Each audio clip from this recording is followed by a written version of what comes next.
buenas tardes. En punto de las 7 estamos iniciando con nuestro tercer programa del 20.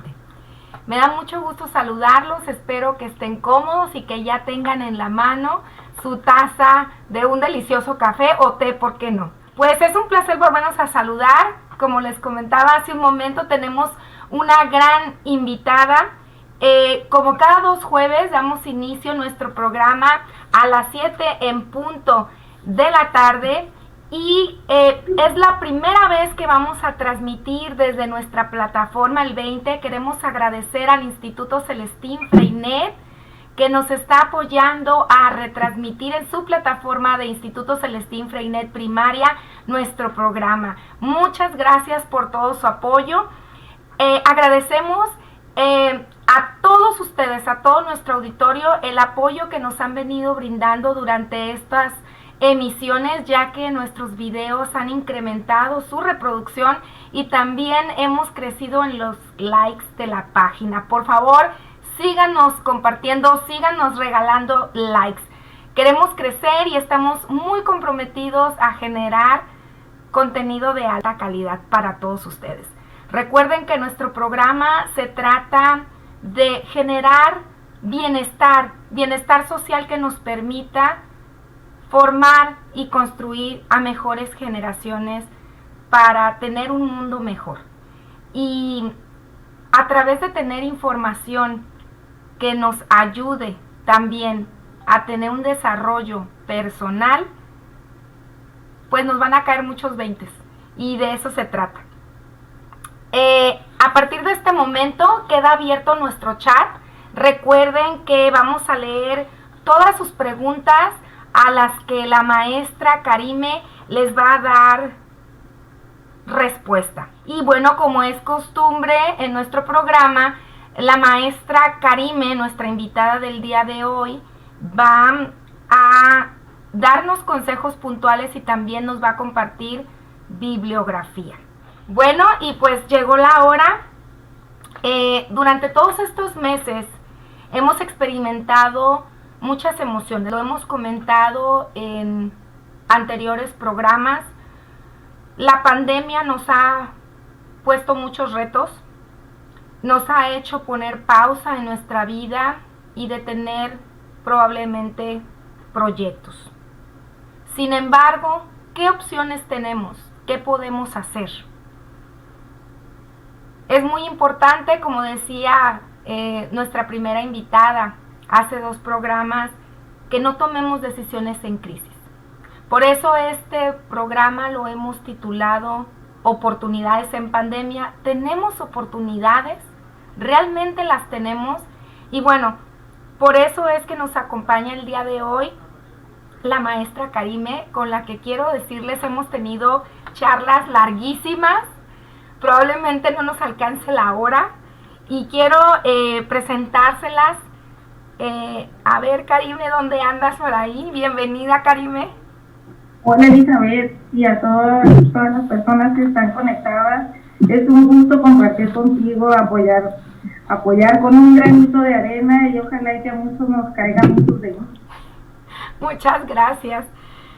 Bueno, pues quien ya conoce a Karime ya conoce su vasta experiencia y también un currículum impresionante. Yo le pedí su historial de vida, como le llaman, su currículum, y no me lo quería compartir todo. No sabía que lo iba a leer completo, pero sí quiero compartir lo que ella me mandó. Había prometido resumirlo. Todavía un resumen de resumen porque ya me mandó el resumen, pero sí quiero compartirlo con ustedes porque quiero que vean la calidad de invitada que tenemos el día de hoy. La maestra Karime Velázquez Wong es asesor técnico pedagógico en lenguaje oral y escrito. Es licenciada en educación primaria por la Normal Fronteriza Tijuana. Tiene una maestría en dirección y supervisión escolar, también en la Normal Fronteriza. Tiene un máster de investigación educativa para el desarrollo profesional docente en la Universidad de Cádiz, España, país donde radica actualmente. Tiene la especialidad en lectoescritura braille un apoyo diferenciado a la discapacidad visual, tiene cursos de conocimientos matemáticos, herramienta flexible y adaptable utilizando el sistema de escritura braille.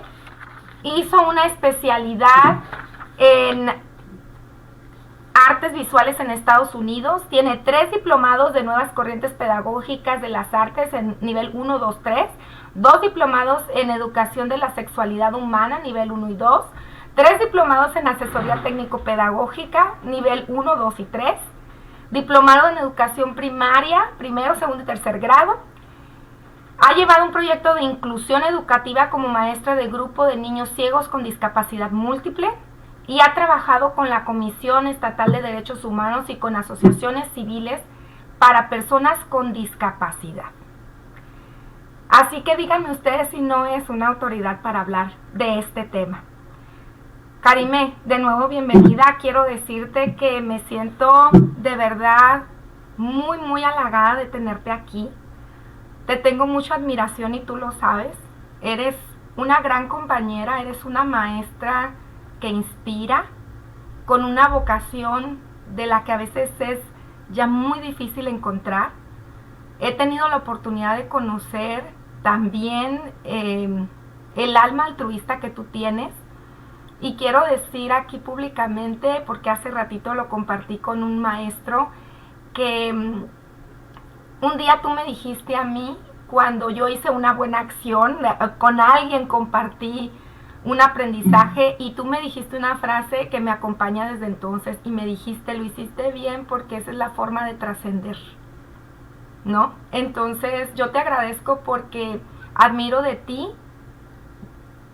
cómo te desprendes y compartes de una forma desinteresada. Siempre estás al servicio de que los demás aprendan. Y te tengo mucha admiración. Muchas gracias por regalarme tu tiempo, porque yo sé la calidad de persona y de profesional que eres. Compartía con las personas que tenías un gran currículum, pero no nada más un gran currículum. Le digo, sí sabe trabajar, no nada más es de estudios. Le dije, sí sabe trabajar porque yo la he visto, porque yo he tomado algún curso con ella y además sabe explicar muy bien. Entonces, pues, ¿qué te puedo decir? ¿Qué te puedo decir más que gracias? No, gracias a ti por invitarme y darme esta oportunidad de compartir, Elizabeth. Y bueno, ya tenemos tiempo de conocernos. Tú también realizas un gran trabajo. Yo creo que por eso nos hemos entendido muy bien, porque somos luchadoras por la educación, por los niños, que es lo principal. Y sí, siempre pienso que cuando ayudas a un niño, que sea uno ya trascendido. Gracias. A ti, Karime. Bueno, pues aproximadamente en la segunda semana de marzo de este mismo año, las escuelas de nuestro país fueron anunciadas de que iba a haber una suspensión. Íbamos a empezar, debido a la pandemia que ya se estaba presentando en el mundo, a trabajar a distancia a partir de un 23 de marzo. Sin embargo, el día 18 de ese mismo mes, el gobernador del estado nos confirma los 2 primeros casos en Baja California, en la ciudad de Mexicali, anunciando entonces que a partir del día siguiente, 19 de marzo, las clases empezaban a darse a distancia. El día de hoy estamos a escasos 9 meses, de cumplir 9 meses de estar en un confinamiento. Y los retos llegaron y bueno, Karime, con ello una infinidad de retos para la labor docente. Y con eso me gustaría comenzar nuestra conversación. ¿Cuáles serían, en tu opinión, esos retos o el reto mayor con el que se enfrentó la labor docente?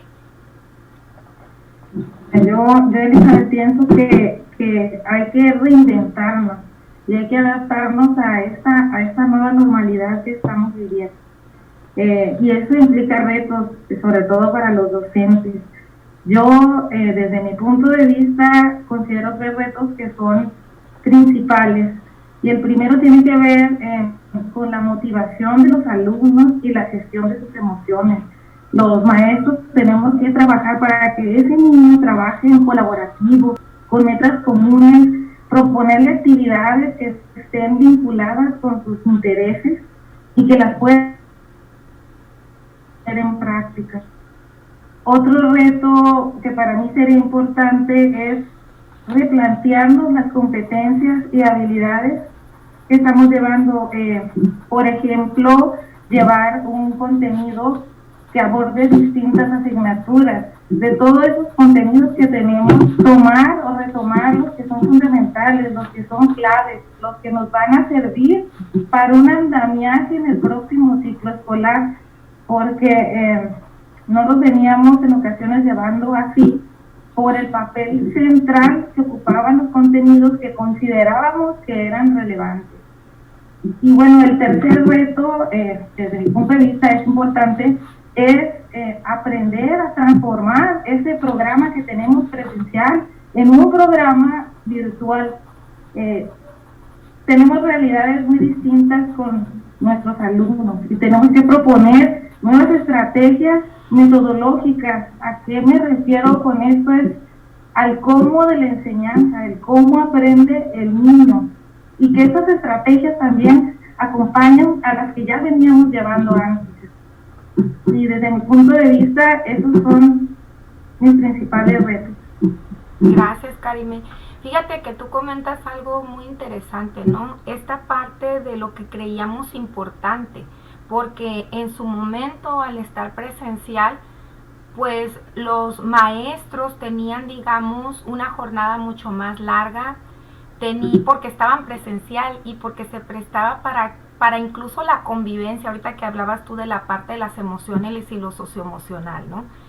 Pero de repente todo eso se acaba y nos quedamos limitados a nada más estar pues frente a la pantalla. Y aquí yo te preguntaría, ¿cómo le explicarías a un padre de familia, a alguien que no está en la docencia, que ahorita también ellos han tenido un gran reto, ¿no? Porque han tenido que adentrarse a este mundo con el que muchos no estaban relacionados? La función que hace un docente para lograr los aprendizajes en un niño, una vez que tiene que compactar, ¿no? Una vez que tiene que, decías tú, en un solo proyecto, en un solo trabajo, hacer esta suma de asignaturas, pero que finalmente el niño logre esos aprendizajes. ¿Cómo le explicarías tú a esta gente que desconoce del trabajo docente qué es lo que hace un profesor? Ok, bueno, aquí hay dos alternativas que hace el profesor ahora con todo este modelo de enseñanza virtual. Y hablaba de compactar, eso es la transversalidad en el contenido. Entonces, ¿a qué me refiero yo con esta transversalidad? ¿Qué es la transversalidad? Pues es un contenido que no es particular de una sola asignatura, sino que se puede abordar en varias áreas y contenidos a través de actividades que son concretas. Y esta transversalidad también no supone solo lo cognitivo, Elizabeth, sino también lo afectivo, lo motriz, la convivencia, la interacción, la actuación social con estas actividades concretas. Y fíjate que una vez platicando contigo, hablando de esta transversalidad, tú me platicabas una actividad que hicieron en tu escuela y explica muy bien lo que es esta transversalidad. Me gustaría que la compartieras porque es bien interesante. Ah, gracias. Bueno, es que yo le platicaba a Karime que nosotros habíamos desarrollado un trabajo al interior de la escuela donde tengo la oportunidad de trabajar, donde lo que hicimos fue tomar de la asignatura de español el guión radiofónico, tomamos de ciencias naturales el tema del sistema inmune, porque lo estaban viendo en ese momento con el maestro, y lo que hicimos es que nos trajimos un tema transversal, que bueno, el tema transversal para quienes nos dedicamos a esto es un tema que permite contextualizar a los niños en una realidad, ¿no? O sea, los aprendizajes no nada más quedan en el texto, sino el niño tiene que aprender para qué sirven, ¿no? Y bueno, y eso me gustaría que lo desarrolles tú ahorita, Karime. Entonces, nosotros con esa actividad lo que hicimos fue que los niños desarrollaron el guión de radio con información del sistema inmunológico y trajimos este tema que los iba a contextualizar, que es la sana alimentación, porque es un problema que tenemos a nivel nacional, ¿no? Como un tema transversal. Entonces, se utilizaron también pues las TICs y salimos con un programa de Facebook Live de manera interna, ¿no? en la comunidad escolar, y entonces los niños pusieron en práctica no nada más los aprendizajes o el tema del guión de radio y lo del sistema inmune, sino que además lo contextualizaron, como les decía, y en la elaboración ellos fueron descubriendo muchas habilidades, como el redactar, pero de forma que no se escuche leído, sino que se escuche hablado. De repente, a la hora de estarlo leyendo, se trababan con algunas palabras, y entonces, bueno, ¿cómo lo puedes hacer para que sea fluido? Pues la cambio, ¿ok? Es la aplicación de los sinónimos. Entonces, utilizamos obviamente pues la redacción, el que se entendiera, la expresión, la lectura también de una forma pausada para que se entienda. Y algo muy importante también que aprendieron los niños fue que tenían que identificar al público al que iban dirigido, que en este caso eran sus compañeros más pequeños, y entonces al ser un tema que se puede prestar para ser muy técnico, muy científico, pues había que bajarle el nivel. ¿Para qué? Para que sus compañeros lo entendieran fácilmente. Entonces, lo más satisfactorio de este trabajo fue que ellos pudieron además ser los bueno, yo les apoyé con la parte de operación técnica, pero todo el programa lo llevaron ellos. Bromeamos con el maestro porque al maestro le dieron una sección chiquita como para incluirlo, ¿no? Para incluirlo y no dejarlo fuera, pero el programa, ellos se apropiaron del programa. Entonces, algo que yo te compartí y que me gustó mucho de ese trabajo fue que estaban muy emocionados, y que pues la neurodidáctica dice que sin emoción no hay aprendizaje. Entonces, para ellos no fue el programa, fue apenas el primero, ¿no? Entonces, eso es muy bonito, muy bonito. Entonces, es una forma como muy tangible, ¿no? Escuchándote hablar, y tienes toda la razón, sin emoción no hay autoaprendizaje, no hay aprendizaje, y sin motivación tampoco existe ese autoaprendizaje. Con esta actividad, por ejemplo, de transversalidad, los niños llegaron a la metacognición. ¿Y qué es esto? Que el niño sea consciente de su propio aprendizaje, que se apropia de él, que lo aplica y lo lleva a cabo. Y entonces, bueno, esta transversalidad tiene muchas áreas de oportunidad, como lo dije antes, la afectiva, la motriz, y tú lo acabas de describir muy bien en el ejemplo.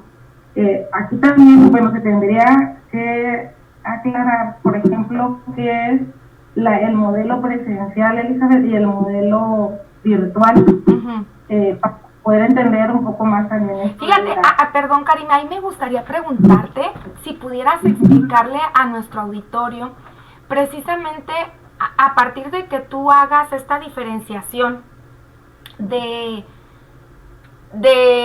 bueno, cómo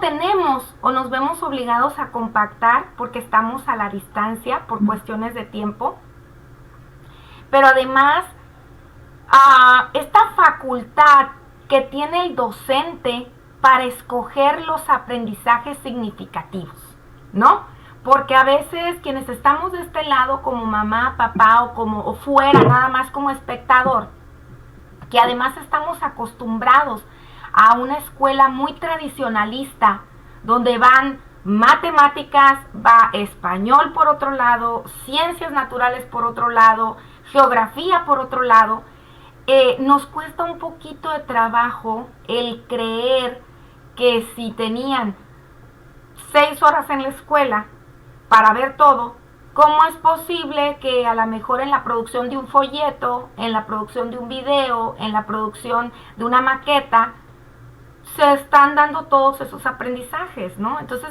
eso me gustaría mucho que pudieras explicarlo para que nuestro auditorio pudiera visualizar cómo se hace este trabajo al interior de la escuela, ¿no? Cómo tú, por ejemplo, como mamá también, que pudieras explicarle a alguien de qué se trata, porque traemos ese chip de que todas las materias son separadas y no tienen relación. Sí, mira, Elizabeth, bueno, primero explicando la diferenciación entre el trabajo presencial y el virtual. Bueno, el virtual se caracteriza, Isabel, por fomentar esa autonomía y ese autoaprendizaje en los niños a través del trabajo colaborativo, a través del pensamiento crítico, de ser autodidacta. Y además propone distintas formas del conocimiento a través de lo virtual, a través de lo escrito. Y el presencial, pues es cuando el niño va directamente al aula, físicamente, y ahí sucede la mayor parte de la enseñanza-aprendizaje. Aunque en este modelo, pues el niño tiene un rol un poco más pasivo, porque se tiene que adaptar al ritmo y a la metodología del docente, donde el docente se convierte en una de las principales fuentes de consulta, cosa que no ocurre en el aprendizaje virtual. Y bueno, en este aprendizaje virtual los padres de familia estamos muy angustiados y pensamos que un horario presencial va a ser igual a un horario virtual. Eso es imposible, Elizabeth, porque en el horario virtual hay que optimizar tiempos. Entonces, entre más horas esté el niño conectado, sentado, no quiere decir que el niño va a aprender más. Y el ir a clases presenciales tampoco va a garantizar el éxito educativo de ese niño. Entonces, bueno, hablando de esta compactación de asignaturas, con actividades motivadoras, pero hay algo importante que también los padres se preocupan, que es que el niño no tiene interacción como la tiene como si fuera a las clases presenciales. Entonces, cierto es que no existe una interacción física, no existe, pero te digo, esto no, que vaya al salón no garantiza su éxito, pero sin embargo, la modalidad virtual tiene otro tipo de interacción, se replantea otro.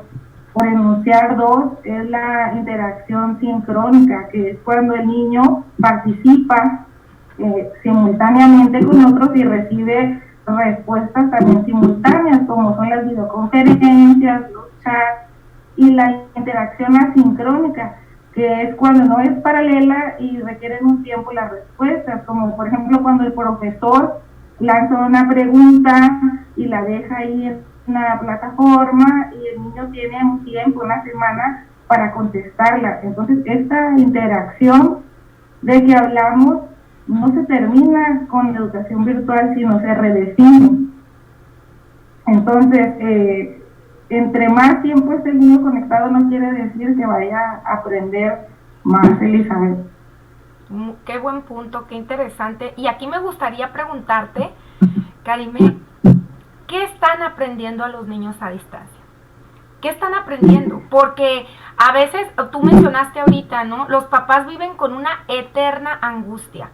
Yo he escuchado incluso quien dice, es que yo este ciclo escolar yo ya lo di por perdido, ¿no?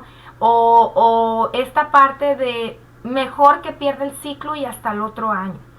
Cuando el aprendizaje, y tú lo mencionaste ahorita, ¿no? Está en muchos aspectos de la vida, no nada más en esta parte que veíamos de las asignaturas. ¿Qué están aprendiendo los niños, Karime? Bueno, mira, desde mi punto de vista, el ciclo escolar no está perdido. Todos estamos en un proceso ahorita de aprendizaje.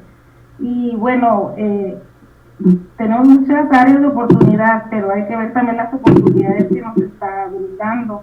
Yo veo, por ejemplo, que los niños se volvieron más creativos, exploraron otras formas de comunicarse y de gestionar esas emociones.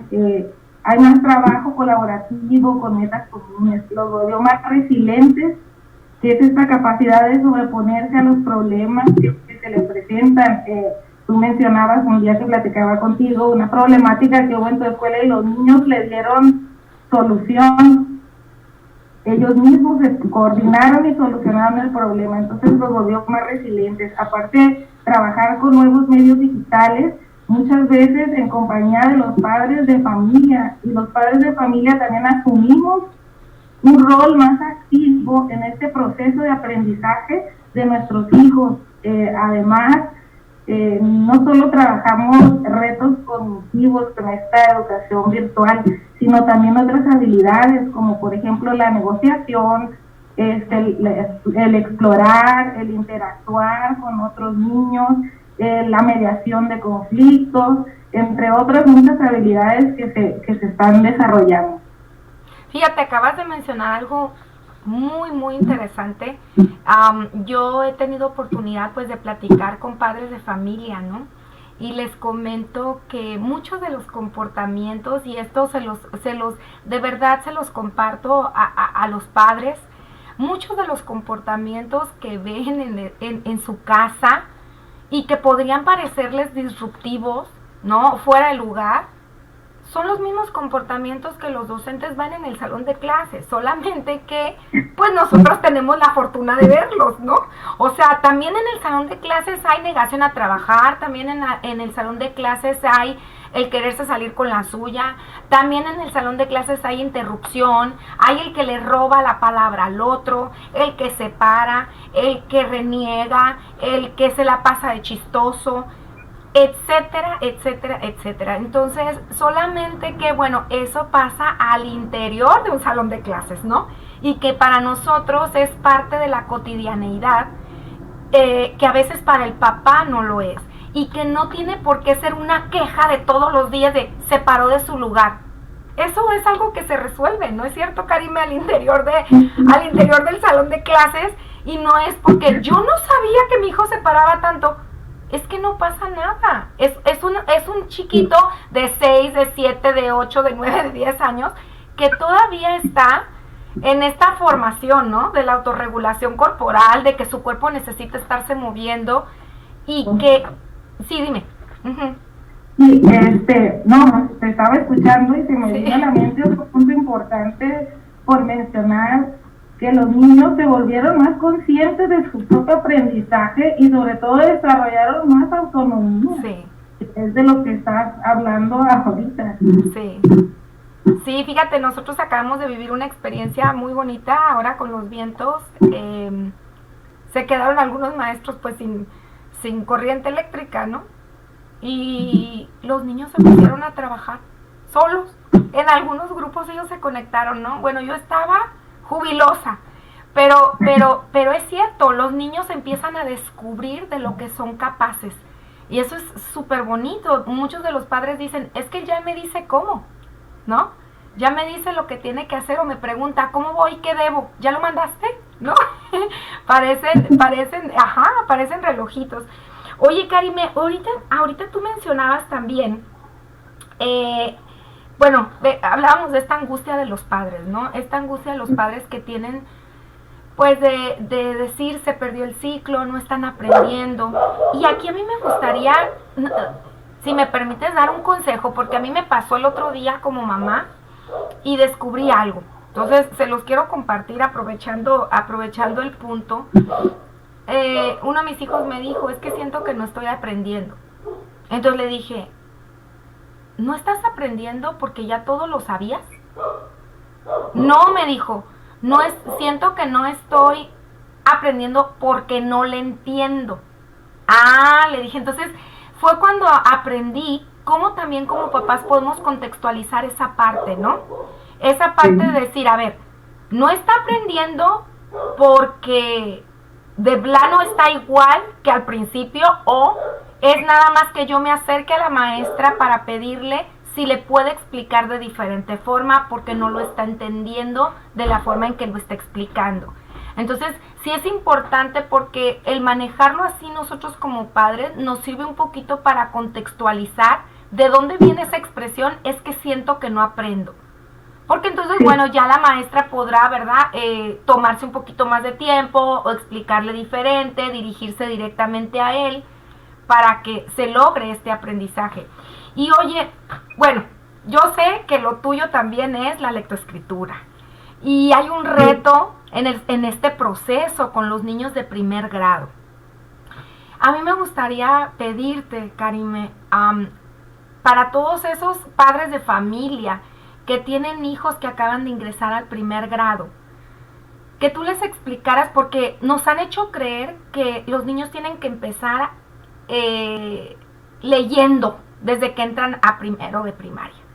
Entonces, y muchos preescolares pues lo sacan leyendo, ¿no? Entonces, los papás se angustian, los papás se estresan, pensando que hay rezago. Entonces, ¿les podrías tú explicar a nuestro auditorio cómo se da este proceso? Digo brevemente porque yo sé que es un proceso, es un tema tan bonito y tan amplio que nos llevaría todo un programa. Pero más o menos para que los papás sepan cuál es una media y qué es lo que se espera a partir de la madurez de los niños para lograr este proceso. Sí, mira, Elizabeth, nuestro programa, programa de estudios marca que es hasta el primer ciclo, al término del primer ciclo, que abarca primero y segundo grado, donde el niño puede adquirir esta lectoescritura. Entonces, los padres de familia muchas veces se angustian porque ese niño ya salió de primero y no sabe leer. Y a veces hasta le adjudicamos al maestro que nomás se la pasa estudiando las estrategias, pero no. Cada niño trae un propio proceso. La neurociencia, la neurodidáctica nos explican que el proceso de maduración del cerebro de un niño se adquiere hasta los 7 años. Por eso en países, por ejemplo, como Finlandia, los niños entran a primer grado a los 7, cuando el cerebro tiene esa madurez. Claro que habrá niños que lean antes, pero cada niño trae un proceso. A lo mejor si ese niño no alcanzó el proceso en primer grado, lo va a alcanzar en segundo grado. Entonces, el presionarlo a que lea, no sirve de nada, porque hasta que él alcance su proceso, es cuando él se va a soltar leyendo. ¿Cuántas veces no nos ha pasado que regresó de las vacaciones y ya sabe leer? Entonces, porque en ese tiempo alcanzó el proceso. También, me gustaría mencionar en relación con el tema anterior, que los niños de ahora que tenemos son nativos digitales, que nacen con esta tecnología. Mi hija me preguntaba una vez: mamá, cuando tú naciste había luz. Y que no, pues esta niña me cree los picapiedras. Pero no, es que no conciben un mundo sin tecnología. Nosotros somos esos inmigrantes digitales que tuvimos que aprender. Entonces, es imposible que pretendamos que el niño aprenda a través de la memorización y la repetición. Es como decirle: ve, prende la luz de tu cuarto con la vela. Es que no, si el niño sabe que hay un apagador para encender y apagar.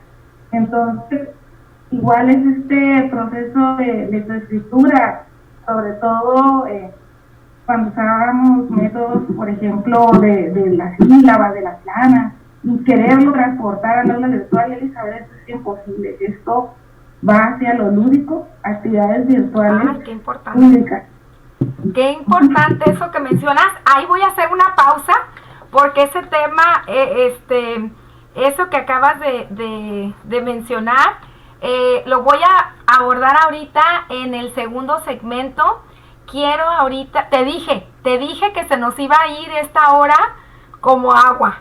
No, se nos iba a ir rapidísimo y te dije, no nos va a alcanzar la hora de tanto que hay que platicar y tanto que hay que compartir. Quiero invitarlos para que utilicen el chat. Si tienen alguna pregunta, alguna duda, alguna estrategia, créanme que la maestra Karime sabe de muchas estrategias.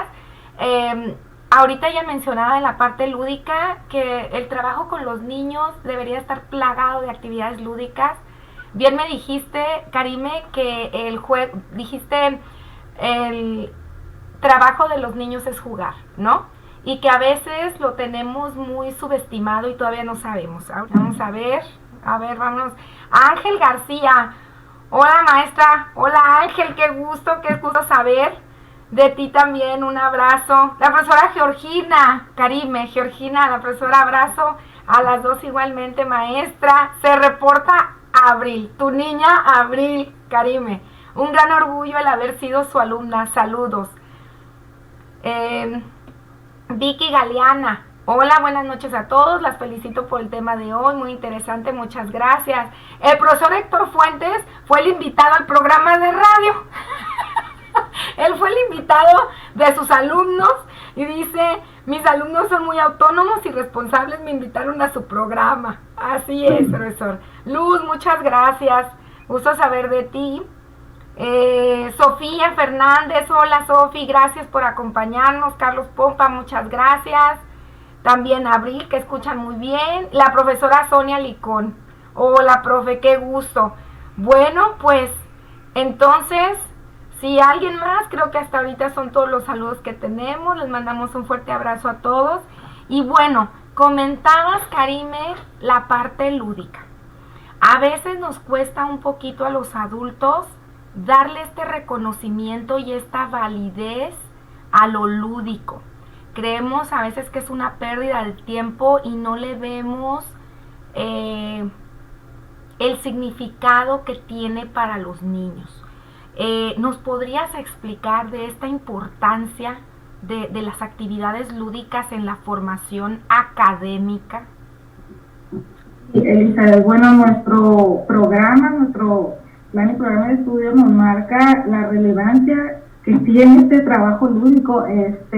Nos dice que el juego se convierte en un aliado del aprendizaje de los niños y por medio de él descubren capacidades, habilidades, organización, proponen, presentan y propician condiciones para que afirmen también su identidad. Entonces, eso es lo que marca el programa, pero el aprendizaje a través de las actividades lúdicas es, por ejemplo, estar desarrollando la comunicación, la relación interpersonal, el trabajo colaborativo, la regulación de emociones, esa exploración, esa convivencia. Son muchas cuestiones y aunque parezca que cuando el niño está jugando no pasa nada, están pasando un montón de situaciones aquí, un montón de cosas se están moviendo y el niño está adquiriendo un conocimiento y está aprendiendo a través del juego.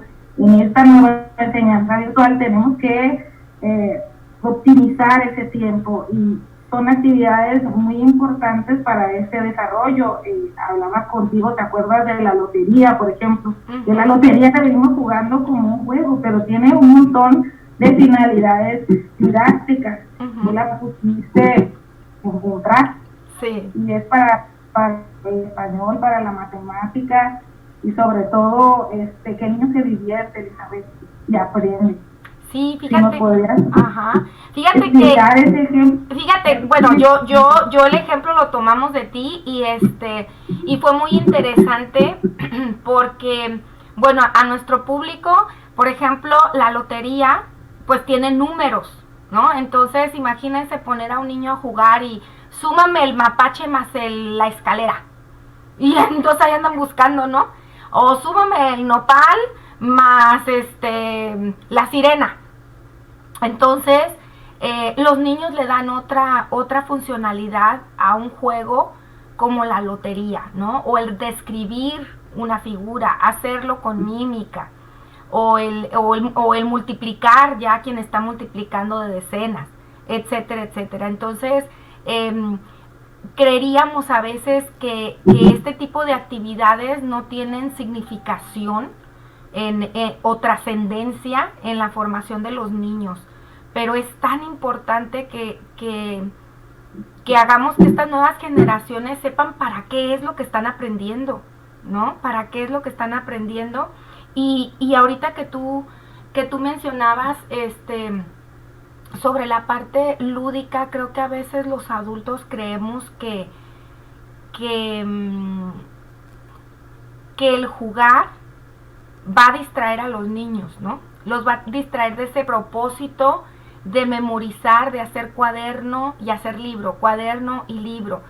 Y yo he vivido la experiencia de que si un niño tiene alguna situación del por qué, desde negarse a ver matemáticas o español, lejos de lo que tradicionalmente se espera de meterle más matemáticas o meterle más españoles, ver qué pasa con ese niño, ¿no? Que no quiere aprender a leer, que no quiere aprender, que está negado, pues, ¿no? ¿Por qué esa actitud?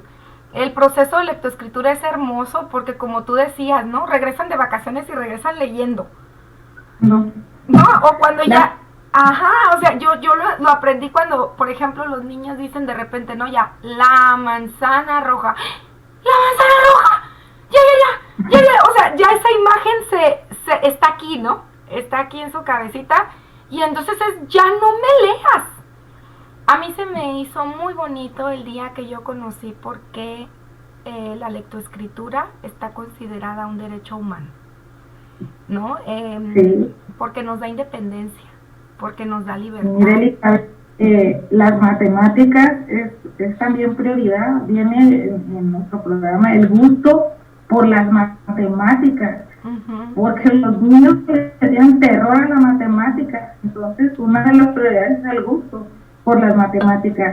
De repente los docentes enseñan fracciones y creen que el tema está visto, a lo mejor ese niño ya no le gustaron las matemáticas porque no le entendió, y tendríamos que ver en qué parte de las fracciones se perdió ese niño para poder seguir con él, porque si no, ahí sigue atorado y de plano las fracciones no le van a gustar ni le van a entrar. O sea, entonces hay que ser muy cuidadoso. El juego, y sobre todo ahora con la enseñanza virtual, es una fuente grandiosa de aprendizaje, porque tenemos muchos recursos digitales, muchas formas de enseñarles, de diversificarles ese conocimiento. Y si algo nos ha enseñado esta pandemia, toda esta tecnología, es que si queremos enseñar a través de este modelo virtual, tenemos que apostar por las nuevas propuestas metodológicas, Elizabeth. Porque, ¿a qué me refiero con esto de las nuevas propuestas metodológicas? Es el cómo de la enseñanza, el cómo aprende el niño a través de esas actividades concretas y de la optimización de los tiempos. Por eso hablábamos antes de la transversalidad y también pues en la gradualidad de contenidos. Los padres están muy preocupados porque pues es que ya no aprendió esto en este ciclo y el otro pues no sé cómo le va a ir. Entonces esa gradualidad que tiene nuestro programa es que cada competencia es progresiva y es continua. Conforme se avanza al siguiente ciclo escolar se va consolidando. Por ponerles un ejemplo, en primer grado hacen el recorrido por la escuela, conocen la dirección, dónde están los salones, los baños, y hacen el recorrido por fuera, y además tratan de dibujar cómo es su casa por dentro, y ven esa espacialidad, norte, sur. Y en segundo grado ya ven todo lo que hay externo, tratan de dibujar cómo es el camino de su casa a la escuela. A lo mejor en tercer grado ya presentan una imagen donde les dicen, a ver, ubica dónde están ciertos puntos. A lo mejor en cuarto grado les ponen ya con coordenadas. Entonces existe una gradualidad en los contenidos. No quiere decir, en este ciclo no aprendí pues ya ese contenido ya se fue. En el siguiente tiene que haber un reforzamiento. Y fíjate, ahorita que comentas eso también, cómo lo podemos visualizar desde fuera, ¿no? Como padres de familia. Y yo pongo el ejemplo de ciencias naturales. Se empieza a ver las plantas, ¿no? Cuando el frijolito. Y empezamos con el frijolito y luego siguen los animales y terminamos con la reproducción humana. Porque no podemos empezar con pequeñitos de 5 o 6 años hablándole de la reproducción humana cuando todavía hay pues la inmadurez acorde a su edad, ¿no? Entonces, de la misma forma se van dando otro tipo de contenidos y otro tipo de habilidades. Fíjate que escucharte pues obviamente me lleva a identificar, pues no identificar, sino realmente a compartir con nuestro auditorio el gran reto que tienen los docentes para lograr todo esto a través de la pantalla. Yo debo de reconocer, y lo he mencionado antes, qué gran labor hacen los profes, porque ellos están logrando ser autoridad a través de la pantalla, a veces de alumnos que nunca los han visto antes, chiquitos, y la profe es la profe, ¿no? Y a veces mamá les puesta, estoy con la profe, ¿no? Y la profe ni siquiera presente está físicamente, ¿no? Entonces, así de valioso es esta representatividad, esta imagen que tiene un docente ante un alumno y la gran labor que tienen que estar haciendo ahorita de creatividad para que puedan optimizar, compactar, identificar lo que es realmente trascendental. Fíjate, me gustaría nada más compartir, ahorita que decías tú, cuando decías tomar lo importante, me remonté el otro día platicaba con algunos papás y les comentaba que pues todos son, le digo, miren, aquí en la junta todos ustedes tienen nivel universitario, ¿sí? Si yo les hablo de las partes de la flor, pues se saben a lo mejor los pétalos, el tallo, el pistilo, y lo que se acordaron a grosso modo. ¿Por qué? Porque la formación de cada uno de ustedes es diferente. A lo mejor si yo hablo, porque tenía una profesora ahí, arquitecto, si yo hablo ahorita de fracciones y de ángulos, la maestra sí me los va a saber porque los trae, frescos, ¿no? Sin embargo, todos los que estamos aquí, hay algo de lo que no podemos prescindir, que es de comprensión lectora, de leer, escribir, tener ortografía, saber qué significan los puntos los signos de puntuación a la hora de su entonación, sumar, restar, multiplicar, dividir, sana convivencia, ¿no? Respeto y lo que pues llaman también habilidades blandas. Entonces, siento, bueno, ese es mi ver, ¿no? Son cosas a las que no podemos renunciar. No les podemos poner pausa. Y como dices tú, hay temas que podemos retomar más adelante, pero hay cosas de las que no podemos renunciar. Muy bien. Ay, mi vecino aquí con la música. Esos son los aprendizajes clave, Elizabeth. Y nosotros creo que ahorita desde esta educación virtual los hemos tenido desde la educación presencial, que son esos conocimientos, esas habilidades, esa práctica, esas actitudes, esos valores fundamentales para el desarrollo integral del niño. Y estos solo se pueden dar en la escuela. Y entonces, fíjate la importancia del docente de desarrollar todo ese montón de cosas y el peso que traemos encima. Entonces, esos aprendizajes clave que se desarrollan en la escuela, si en determinado momento no se desarrollara alguno, pues el niño va a llegar a tener carencias difíciles de suplir y que van a impactar en su vida cotidiana. Cierto es que hay otros aprendizajes que también son fundamentales y que puede adquirir en ciclos avanzados o en un contexto externo al contexto educativo, Elizabeth. Así es, Karime. Y pues a la formación del ciudadano, ¿no? Además, tan importante, porque eso pues no lo aprendemos en los libros. Hay muchas cosas de nuestra formación y nuestro desempeño que va más allá. Y ahí es donde me gustaría preguntarte la relevancia, Karime, de lograr en los niños que los aprendizajes sean vivenciales.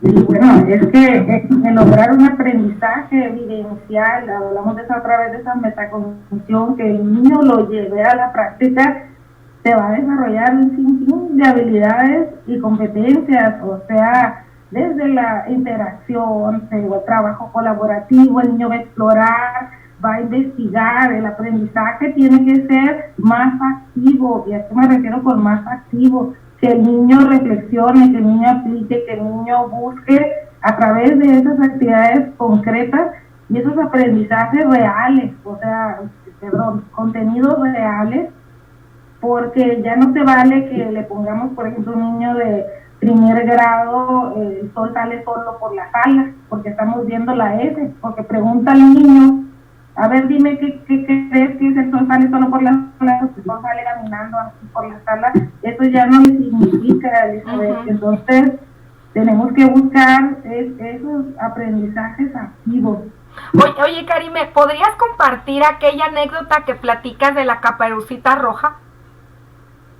Sí, es que, bueno, un día fui a una conferencia de Fabiola Díez en Argentina, donde ella presentaba un cuento de la Caperucita Roja. Entonces se me hizo muy interesante porque el cuento de la Caperucita Roja presentaba el cuento desde la visión del niño. Entonces decía ella, el niño no sabe ni qué es caperuza. La pregunta de ella, primero, ¿qué es una caperuza? Y pues no va a saber, y roja. Entonces la Caperucita Roja, pues se veía a la niña con la cara, con el cuerpo rojo, porque se llamaba Caperucita y era roja, por ejemplo. Y entonces así está narrado todo el cuento desde la visión del niño, porque nosotros lo vemos desde la visión del adulto. Exacto. Entonces, tenemos que saber contextualizar muy bien, saber cómo es que ese niño aprende, porque muchas veces las actividades, aunque se nos hacen bien bonitas y le hacemos mucho la lucha, pero a lo mejor no está acorde con el proceso de aprendizaje que está viviendo el niño. Si tienes un niño presilábico y de repente le pones una actividad generalizada, pues el niño no va a entender nada. Es como si le pusieras un letrero en chino y a ver, léemelo, pues, o sea, no sé. Entonces, mucho cuidado con las actividades que aunque nos parezcan bien suaves y que las podemos poner, tienen que estar diversificadas. O sea, diversificadas, por ejemplo, que si yo voy a ver, te decía una vez un ejemplo, si voy a ver tomates, pues este niño a lo mejor va a ocupar el tomate frito, este niño lo va a ocupar en puré, este niño lo va a ocupar frito, este sin piel, este crudo, pero todos vamos a ver tomates. Entonces es importante diversificar esas actividades. Y fíjate, tú me hiciste comprender algo el otro día que platicábamos también, porque dentro de nuestro medio también, ¿no? Tú me dijiste, el profesor tiene que ir llevando al niño a incrementar su vocabulario, ¿no? No puedes estarle siempre bajando, ¿no? De nivel. Pero al mismo tiempo hay que darse ese tiempo para explicarle al niño qué significan ciertas palabras, como la caperuza, ¿no? Por ejemplo, yo hice un ejercicio el otro día y les decía, oye, ¿cuántos años se puede llevar un niño de la primaria? 6 años, ¿no? Le digo, ¿qué es efeméride?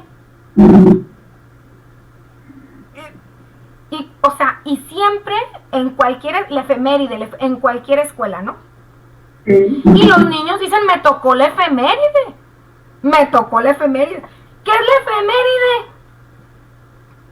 Pues la efeméride, no, pues que... Y me dijeron, lo que tenemos que leer, fíjate, lo que tenemos que leer en la asamblea.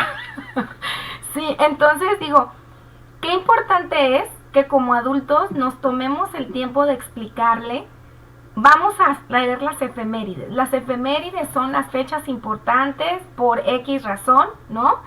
Y de ahí les vamos a llamar efemérides. Entonces ya el niño integra esa nueva palabra que le va a ayudar a incrementar su vocabulario sin que el profesor tenga que estar bajando, porque ya le permitió al niño comprender, ¿no? Comprender.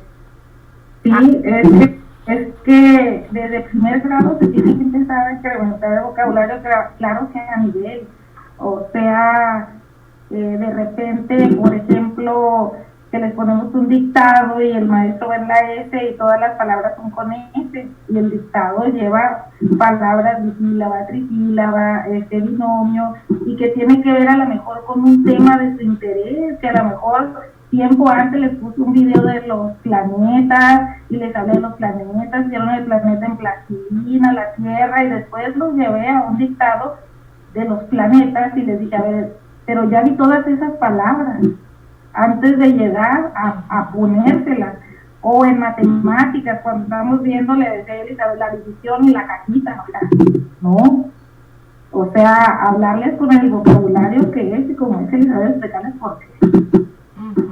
Muchas gracias. Karime, pues ya estamos en el umbral, si no es que pasaditas de tiempo. Te dije que eso nos iba a ir rapidísimo. Yo te quisiera, por último, para empezar el cierre, preguntar.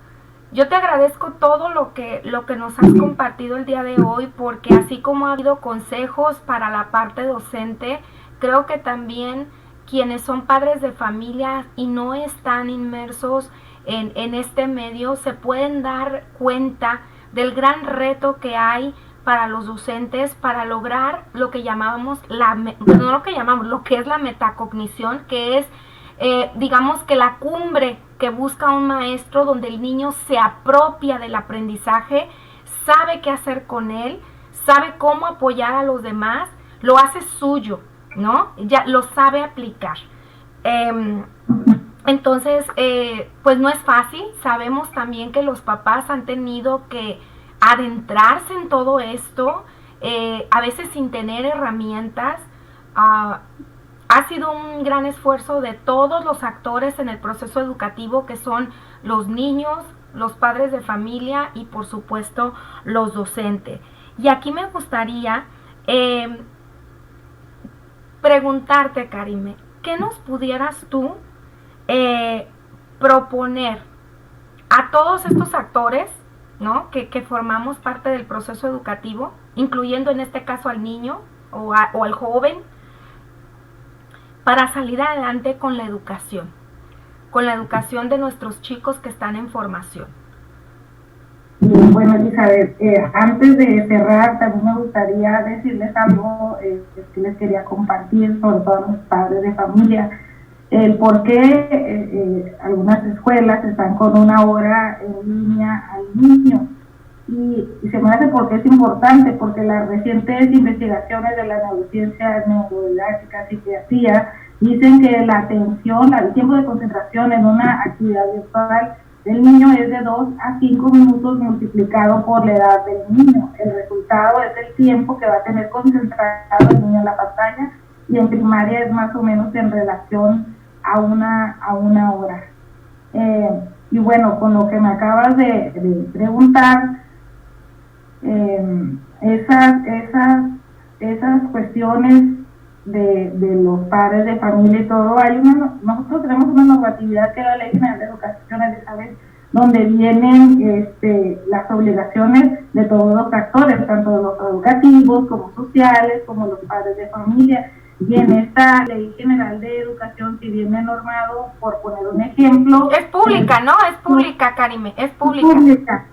En el capítulo 2 de la participación de los padres de familia, en los artículos, por ejemplo, 128, 129, vienen cuál es la obligación como padres. En otros capítulos, por ejemplo, de los actores sociales, en el 126, 127, habla, por ejemplo, de las autoridades para que esta educación vaya caminando. A veces lo desconocemos. También en la Ley General de los Niños y Adolescentes está el apartado de educación, y vienen nuestras obligaciones de todos para que esta educación camine.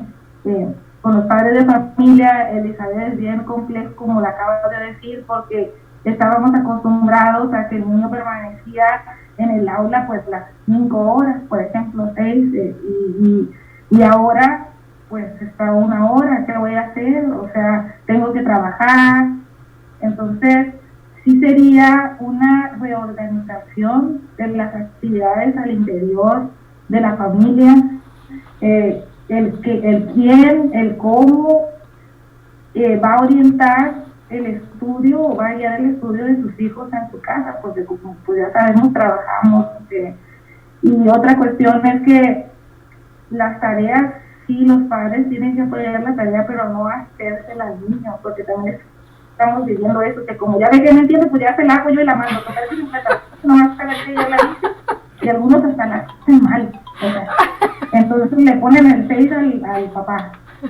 Hay que ayudarlos, pero no hay que hacerles las tareas, y mantener esta comunicación siempre con el docente, con el directivo, porque eso nos va a ayudar a saber los retos nuevos que estamos enfrentando, porque el romper ya esta barrera de comunicación nos hace saber muchas cosas que a lo mejor desconocíamos por ese rol más activo que tenemos ahora.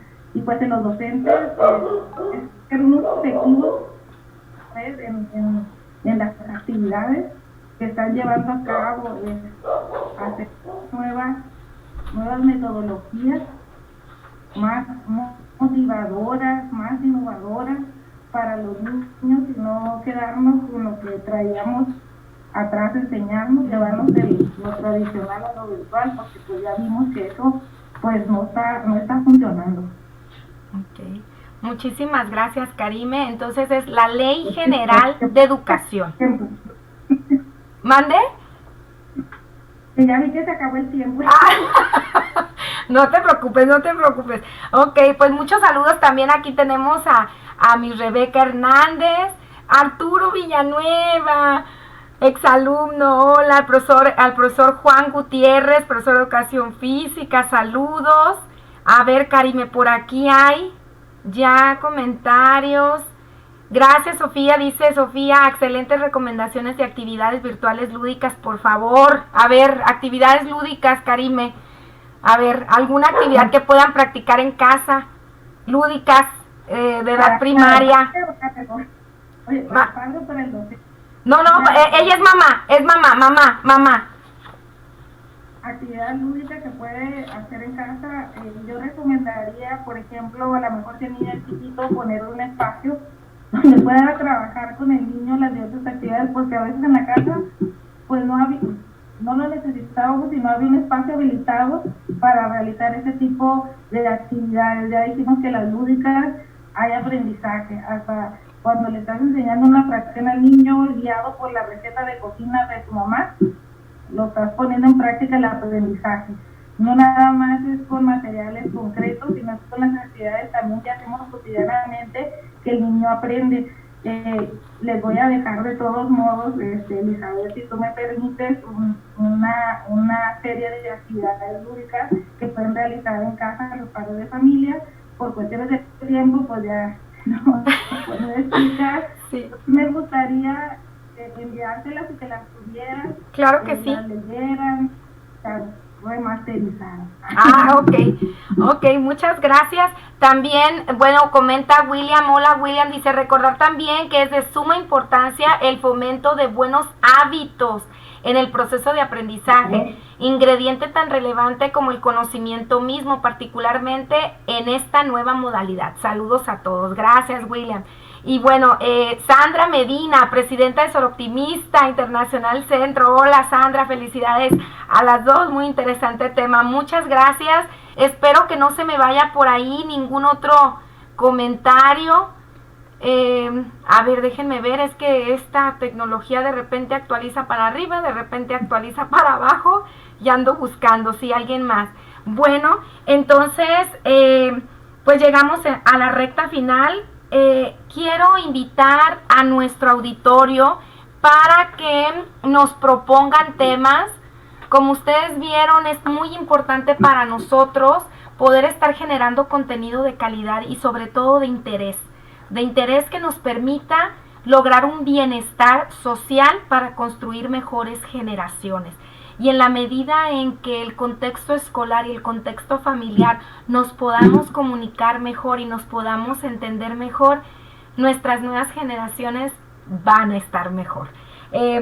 Bueno, el correo electrónico de la maestra Karime nos lo comparte aquí por si tienen ustedes dudas, ellas les va a responder, solamente pide paciencia, pero responderá. Es K de Karime Velázquez con Z y Z edubc.mx. Repito, K de Karime Velázquez con Z las dos, edubc.mx. Bueno, y al principio del programa mencionamos que nos vas a dar unos consejos, Karime, puntuales, Y sobre la bibliografía, quiero comentarles que la maestra Karime es una lectora de miedo. Y tiene una memoria, como ya se dieron cuenta, impresionante. Me mandó un listado enorme de sugerencias, y eso lo que vamos a hacer es, les pido por favor que nos escriban a el correo electrónico programa el 2020 con número @gmail.com, y a vuelta de correo les vamos a estar mandando esa bibliografía, o bien que nos manden un mensaje o nos escriban aquí en el chat para hacerles llegar esa información. A ver, Karime, entonces, pues, ¿qué consejos nos das a todos? Para los docentes, pues ya vimos que una clase magistral expositiva pues ya no se sostiene. Entonces, los tiempos deben ser más breves, siempre con optimización del tiempo, con videos de tipo teórico, demostraciones prácticas, lecturas orientadas, ejemplos ilustrativos, consignas sobre todo claras, porque hay maestros que no se entiende cuál es la consigna, y donde los estudiantes tengan esa participación. Ese uso efectivo del tiempo logrará mantener una mejor comunicación efectiva y afectiva. Sobre todo también prestar mucha atención a los alumnos que tienen dificultades para aprender, porque si los teníamos antes en el aula, ahora les aseguro que tienen más dificultades para aprender en lo virtual. Y entonces ese niño que está calladito ahí, que no participa, preguntar porque a lo mejor no entiende, o sea, no lo dejemos ahí olvidado, porque tenemos más. Y pues llevar a cabo, Elizabeth, los métodos basados en proyectos. ¿Qué quiero decir con esto? Pues ese aprendizaje activo, de reflexión, de interacción, de aplicación, de manera individual y colectiva, para poder entender esas nuevas habilidades y que el alumno las ponga en práctica. Para los padres de familia, pues como les decía, reorganizar este tiempo de quién, cuánto y cómo va a dedicarse a orientar el estudio de sus hijos en casa, para que las cuestiones de trabajo, apoyarlos en las tareas, pero como si ya no hacérselas, y siempre estar en comunicación. Si algo no le entiendo a esta mujer, la maestra, no sé qué le está enseñando al niño, y yo lo voy a hacer como yo pueda, porque todavía se enojan porque, o sea, no es el niño, son ellos los que... Entonces, pues si tengo dudas, escribirle un correo, escribirle un chat y decirlo, porque son las formas de poder avanzar. Con quejas no se avanza, se avanza con soluciones. Y bueno, en este nuevo cambio a nivel mundial que estamos viviendo, es importante tomar en cuenta que tenemos días buenos y que tenemos días malos, y que todos estamos aprendiendo de este proceso, de este proceso de la tecnología. Y bueno, con respecto a la bibliografía, sí hay muchos libros que son recientes, muchos artículos de investigaciones muy recientes, y bueno, hay uno que ya es más viejito, que es Familias y Escuelas, de Sam Reading. Está el de Familia y Escuela, que es nuevo, que es de Vela, Cómo educar en tiempos de pandemia, de Renaud y Núñez, la educación en tiempos de COVID, nuevas prácticas, nuevos estudiantes, de Gato, los entornos virtuales de aprendizaje, la contribución virtual a la educación, de Edel y Navarro, que también es muy interesante. Y para los docentes, sí no pueden dejar de leerlo, que es Enseñar en tiempos de COVID, es una guía teórico-práctica para los docentes, que es de Report. Y bueno, muchos otros más que les mandan la bibliografía, y aparte pues voy a añadir algunas actividades lúdicas para que los padres de familia puedan hacer en casa, Elizabeth.